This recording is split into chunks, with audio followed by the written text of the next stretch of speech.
high definition. From the station on your side, this is WAVY News Online. Caught red-handed, neighbors confront a man accused of stealing things from a home. And they followed him until police got there to make the arrest. 10 on your side's Jason Marks. Well, he talked to the victim.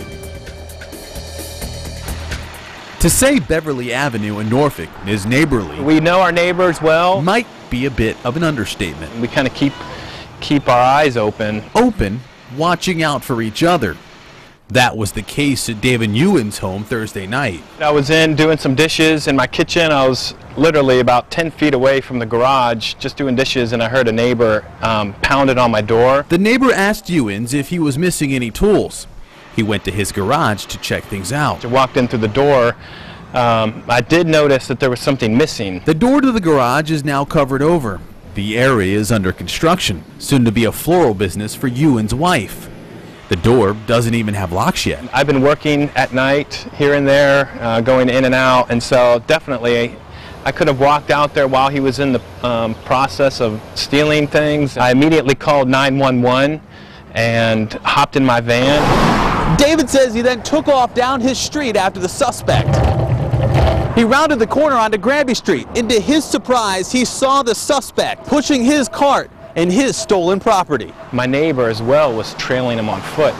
And so, you know, over the course of the next 10-15 minutes, the cops eventually showed up and we actually ended up catching him, which was very exciting. He now has his property back. He says along with the dolly, the chop saw and air compressor were recovered. I feel very thankful that it ended up the way it ended up. Also thankful for a neighbor who helped confront the suspect and hold him there until police could arrive. Well, just that he would be willing to do something that risky, not knowing what the other guy has. He was pretty brave. We're very thankful.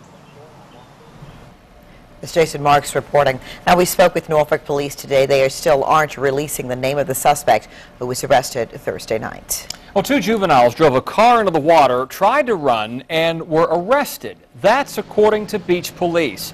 Now, this is Charlestown Lake off Centerville Turnpike. We're told the teenagers stole the vehicles from Elliott Road in a nearby neighborhood. Well, 10 on your side was there tonight as the crews pulled the car out of the water. Divers checked the car to make sure no one else was inside. We have no word on why the kids drove that vehicle into the lake. Norfolk police also have a submerged car mystery here. Whose Cadillac wound up in the Lafayette River and how did it get there? That's the questions they're asking tonight. Well, around 7:15 Monday morning, someone called police after seeing this vehicle submerged near the Virginia Zoo. There is a boat ramp nearby, but no one was inside this 4-door vehicle, and investigators ran the plates and it was not reported stolen. 2 people are in the hospital after a car slammed into a dentist office. Police say the driver accidentally hit the gas instead of the brake and hit the building on Providence Road. EMS crews took the driver and the woman in the waiting room to the hospital. They are expected to be okay. Now in high definition, from the station on your side, this is Super Dapper 10 Online.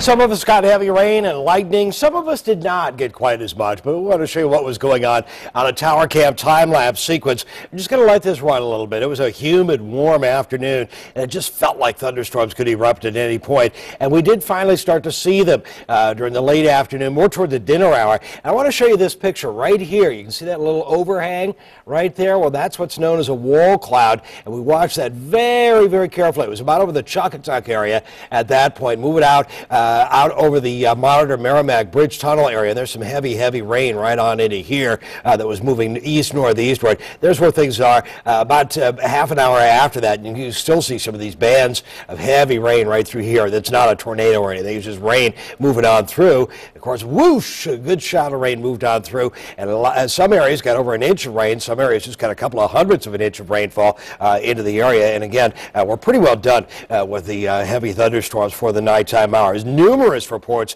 of large hail, 1 inch to around 1 3/4 inches. Now, the biggest thing about our forecast is we're going to see afternoon temperatures over the next 7 days in the 85 to 90 degree range. Now, here's what's ahead overnight. We're done with the thunderstorms. We'll start to see clearing skies, 68 for an overnight low, and during the day for tomorrow, we're likely to see a very, very warm day. Slight chance of a late day shower or thunderstorm, 91 degrees for a high temperature. If we see any showers or thunderstorms, it'd likely be during the late afternoon, more likely the evening hours, and not likely to be as widespread or severe. And then after that, again, around 84 to 91 degrees. Stay with WAVY News 10 for all your day's news. Our next newscast is 5 a.m. We'll see you then. Now, in high definition, from the station on your side, this is WAVY News Online.